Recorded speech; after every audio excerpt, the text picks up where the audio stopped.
Les grosses têtes, vous savez, c'est apparemment de la radio ou parfois de la télévision. En réalité, c'est du théâtre.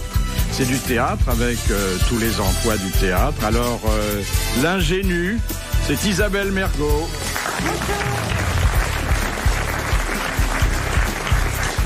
L'éternel jeune premier, c'est Francis Perrin.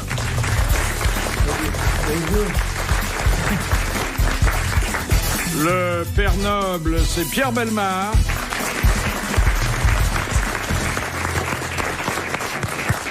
Et l'éternel chérubin, c'est Sim. Eh ben voilà.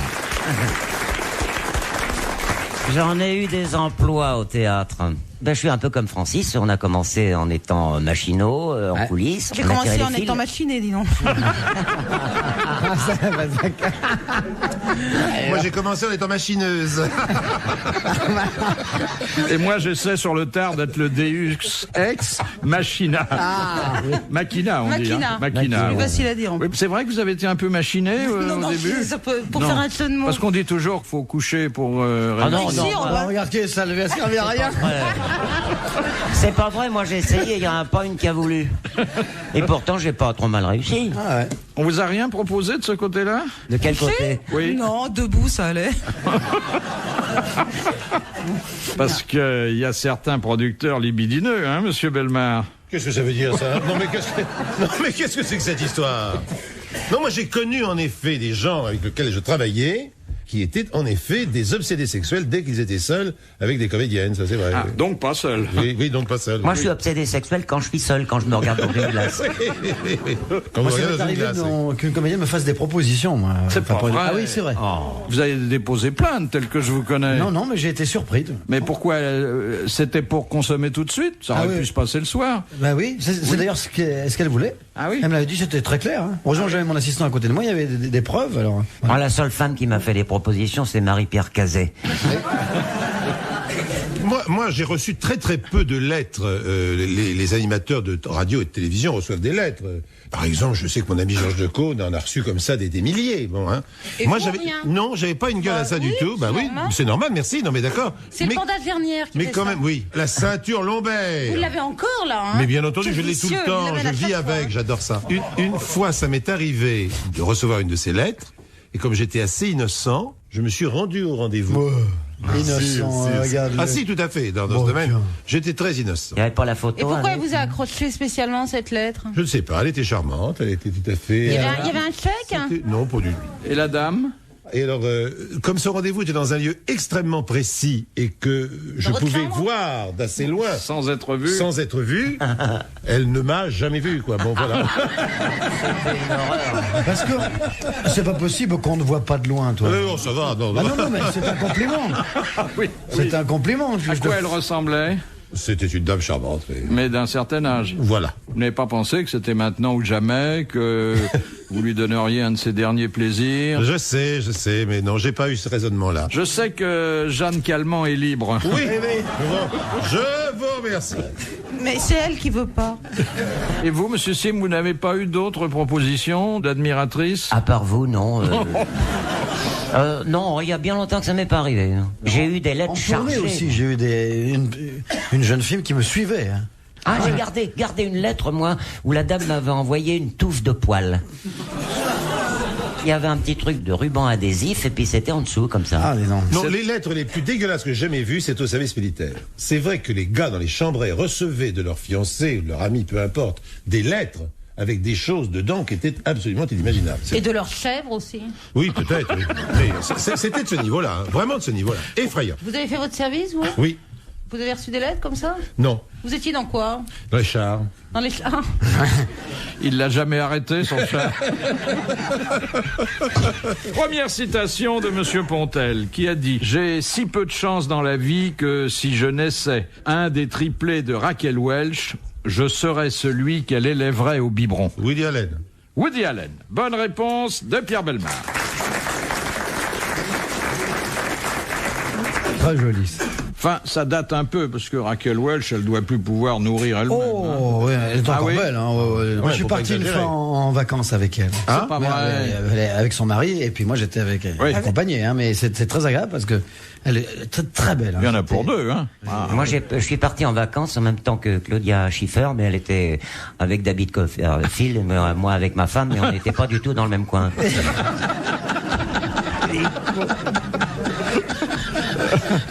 En tout cas, moi, j'aurais bien voulu être élevé au sein par Raquel Welch.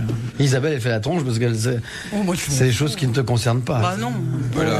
Elle a pas un physique de Mais t'aurais nourrice. rêvé d'avoir des gros nénés? Mais ça va, ils sont bien. Non, mais j'ai pas. Moi, je attends, les trouve très corrects. Je dis des gros nénés. Mais qu'est-ce que vous en savez, vous? Je te dis pas Je des. vois de temps en temps. Mais ils sont assez. Non, il y a rien du tout. Mais Ma sœur, elle s'est élevée au sein, elle-même. ah oui. Oui, Elle a un torticolis maintenant.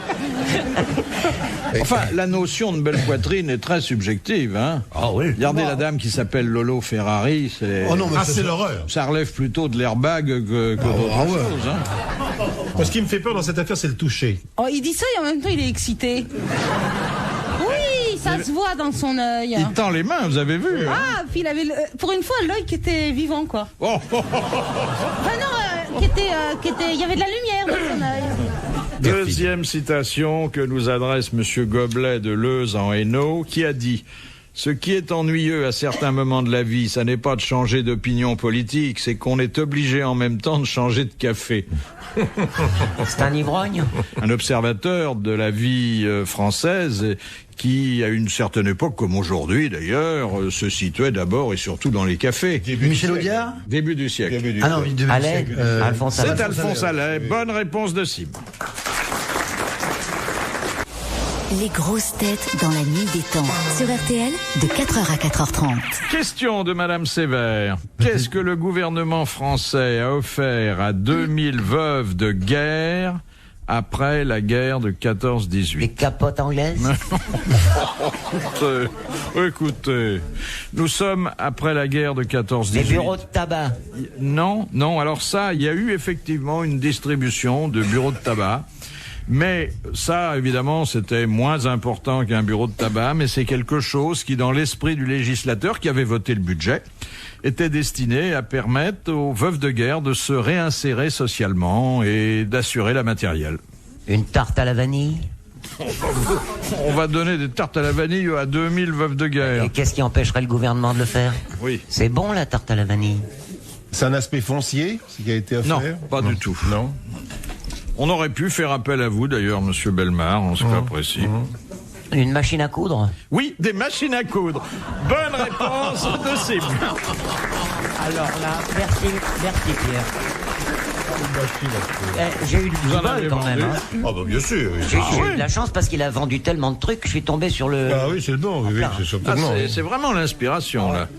Vous avez une machine à coudre chez vous, Isabelle? Oh bah non. Non. Ah non. Non. Oh bah je sais pas ce que j'en ferais. Heureusement. hein. Pour coudre quoi? Non. Un petit bouton, Non, un c'est- rideau. C'est rare qu'on utilise une machine à coudre pour Pour un coudre un bouton. bouton. C'est très très rare. C'est vrai, Je vous le pardon. signale à toute Oui, fois utile. pardon. Oui, j'ai dit une bêtise. Non, Enfin, on ça- peut. Oui, Non, oui, une quand machine même. à coudre, faut déjà être doué en couture, quoi. C'est pour des rideaux, des trucs comme ça. Moi, Oui. Ah non, c'est surtout Moi, pour j'ai se pas faire de des rideau. vêtements quand même, essentiellement. Mais enfin, non, Pierre, quoi. Si. Mais non, c'est pour l'ameublement aussi, pour faire. Vous n'avez Si, pas de aussi, rideau mais- Vous n'avez pas de rideau chez vous? Non, je croyais. Je suis sortie de chez moi pour voir si, quand la lumière était allumée, on voyait à l'intérieur de chez moi. Eh ben non, si on lave pas les carreaux, on voit pas. Mais c'est vrai. Et ça évite comme ça. J'ai D'abord des fait. rideaux. Mais c'est dément, j'ai fait une économie. Énorme. oui. La saleté, c'est le rideau du pauvre. Eh ben, c'est le mien en tout cas. On voit rien du tout. Moi, j'ai vendu des machines à coudre quand j'étais jeune en faisant du porte-à-porte. Enfin, j'en ai vendu, j'ai essayé d'en vendre. J'étais représentant des machines à coudre. Avec ta je vais faire bobine un peu de publicité, ouais. Attends, mais Des j'ai pas machines de à fil. coudre suisse Elna.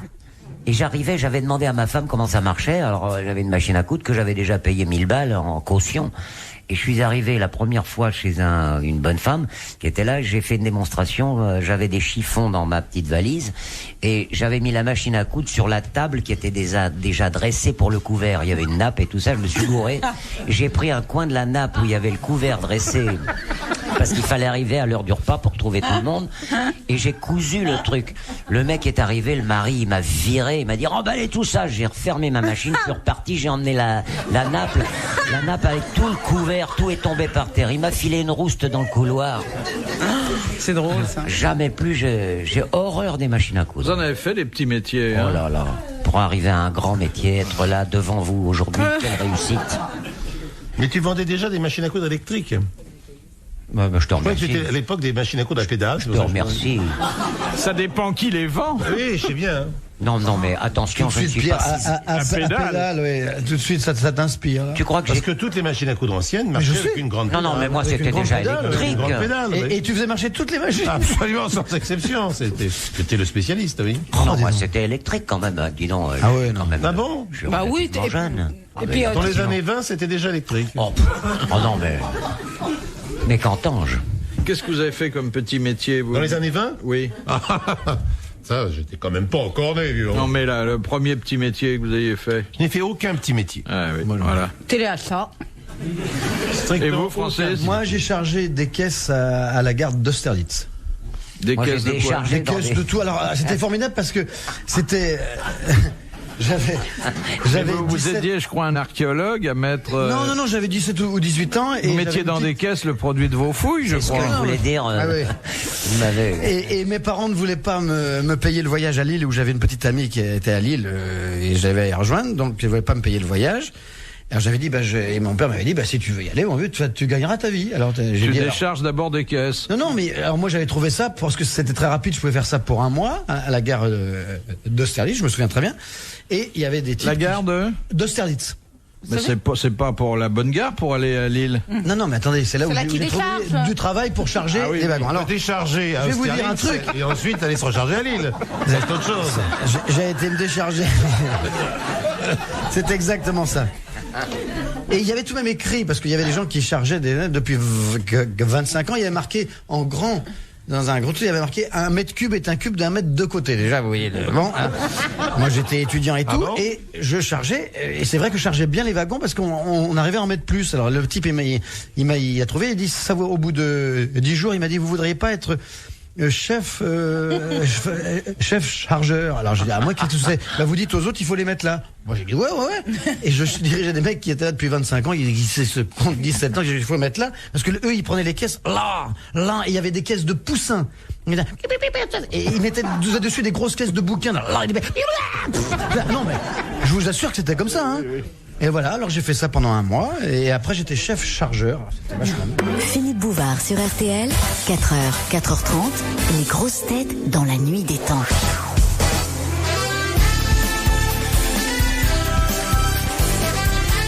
En cette fin de nuit, retrouvons tout de suite Philippe Bouvard et les grosses têtes dans la nuit des temps du 1er septembre 1996 avec Isabelle Mergo, Francis Perrin, Pierre Bellemare et Sim. Et vous, va, Isabelle, mon vous avez petit- fait un petit métier? Quoi? Vous avez fait un petit métier? Secrétaire. Particulière? Non. Non? Non, j'étais dans un truc d'intérim, voilà, rien d'intéressant. Je tapais à la machine. Je faisais des remplacements d'une journée. Je sais pas ce que je foutais là. Le temps qu'on m'explique comment marchait la machine, comment fallait aligner les trucs et tout, paf, fallait repartir. Et puis, je revenais plus dans la boîte. J'ai rien compris. Des trucs d'intérim. Enfin, tous les gens qui ont fait de l'intérim savent ça, quoi. On arrive pour faire des remplacements d'une demi-journée, par exemple. Quelquefois, Mais tu savais taper ça dure plusieurs mois. Oui, de temps en temps, ça dure plusieurs mois, oui, tout à fait. Mais de temps en temps, il y avait vraiment pour remplacer une fille qui était enrhumée une journée, quoi. Et Moi, c'est j'ai très vendu bien. des appartements. Un seul, le mien. Moi, c'est amusant, les petits métiers. Ça vous manque de ne pas en Sûrement, avoir sûrement. exercé. Vous avez fait beaucoup de petits métiers? Citez-nous un petit métier que vous avez fait. J'étais trieur de casquettes dans une usine de la rue Sainte-Croix de la Bretonnerie. Ah, j'ai vendu des chemises sur les marchés de la banlieue nord, avec mise en place à On 6 s'en heures du matin souvient l'hiver. Je vous Là, recommande c'est ça. très gai, oui. J'en ai une que vous avez vendue, regardez la gueule qu'elle a. J'étais vendeur de lunettes de soleil chez les frères Lissac. Très saisonnier, hein. Alors, question de Monsieur Lattré. Dans quel cas ne faut-il pas que la vitesse du vent excède 2 mètres secondes? Donc quand on court, on veut battre un record Exactement. quelconque sur un stade d'athlétisme. Oui, pour l'homologation des records d'athlétisme, on pouvait pas mieux répondre. Bravo Pierre Bellemare.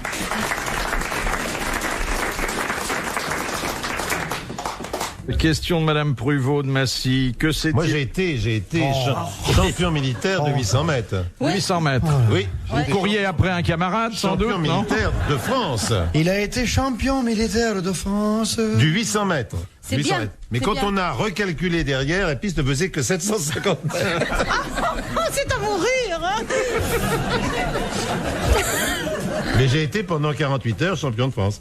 Coureur sous l'uniforme, cavaleur quand il est redevenu civil. Ah, j'étais pas sous l'uniforme du tout quand j'ai couru. J'étais vraiment avec un petit short et et kaki soit, mais un petit short.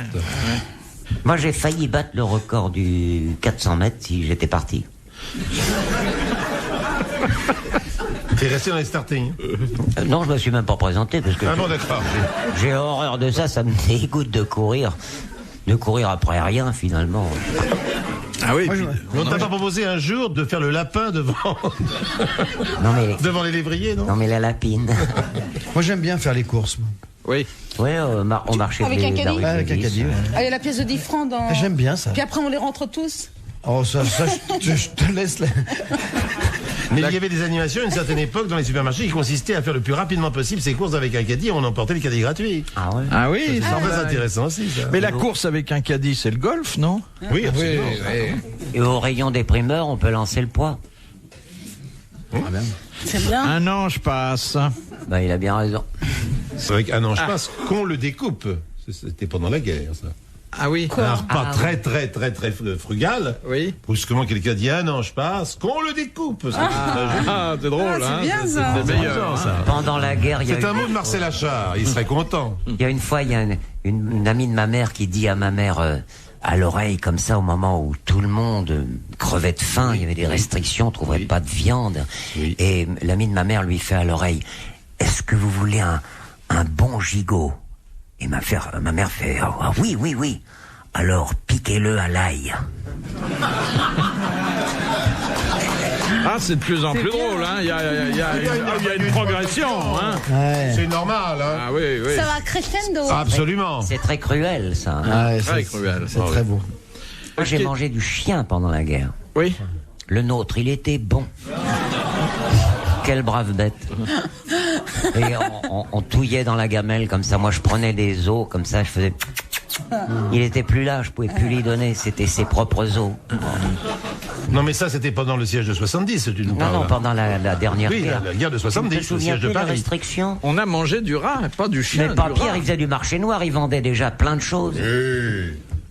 C'est vous qui avez vendu les animaux du zoo qu'on a mangé pendant le siège de Paris. Absolument, oui, ça, toujours en 70, absolument. On pouvait vendre des animaux, du beurre et tout, c'était formidable. Quelle Question de Madame Pruvot de Massy. Que s'est-il passé dans la maison Ipatieff? Il y a eu le feu.